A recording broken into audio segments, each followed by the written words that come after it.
সূর্য যদি পৃথিবীকে এতটা গরম করতে পারে তাহলে তার চারপাশের মহাকাশ এত ঠান্ডা কেন? এই প্রশ্নটা অনেকের মনেই আসে।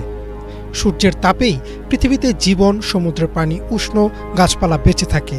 অথচ সূর্যের খুব কাছাকাছি থাকা সত্ত্বেও মহাকাশের তাপমাত্রা -270°C কাছাকাছি। শুনতে অবাক লাগলেও এর পেছনে রয়েছে খুব সহজ কিছু বৈজ্ঞানিক ব্যাখ্যা।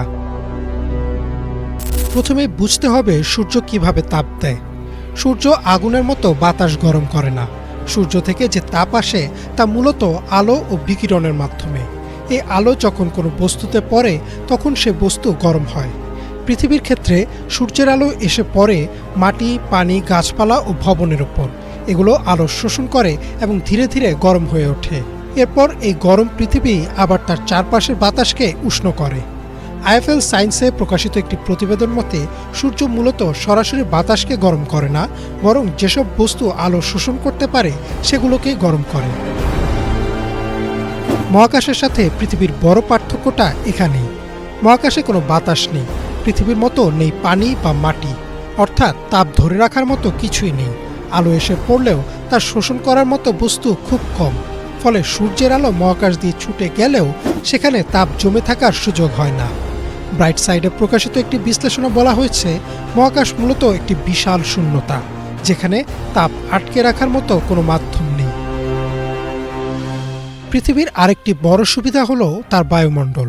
এই বায়ুমণ্ডল সূর্যের তাপ ধরে রাখে, অনেকটা কম্বলের মতো। দিনে সূর্যের আলো এসে পৃথিবীকে গরম করে, আর রাতে সেই তাপ পুরোপুরি বেরিয়ে যেতে পারে না।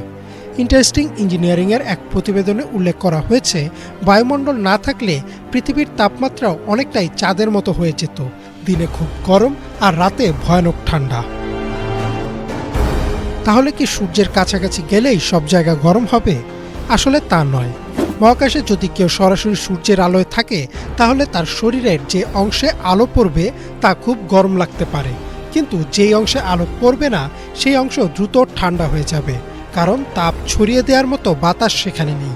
গবেষকদের মতে মহাকাশের ছায়া আর আলো এই দুইটির তাপমাত্রা পার্থক্য ভয়ঙ্কর রকমের বেশি হতে পারে। আর এ কারণেই ইন্টারন্যাশনাল স্পেস স্টেশনে থাকা নভোচারীদের জন্য বিশেষ স্পেস স্যুট বানানো হয়।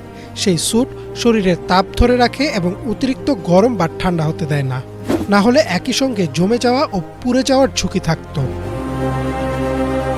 সব মিলিয়ে বলা যায়, সূর্য প্রচণ্ড গরম হলেও মহাকাশ ঠান্ডা থাকার মূল কারণ হলো সেখানে তাপ ধরে রাখার মতো কোনো মাধ্যম নেই।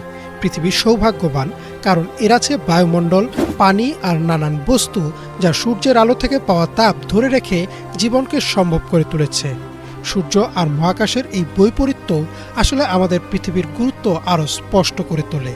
এই নীল গ্রহটি সত্যিই কতটা বিশেষ। ইমরান মাহমুদ, বাংলা ভিশন।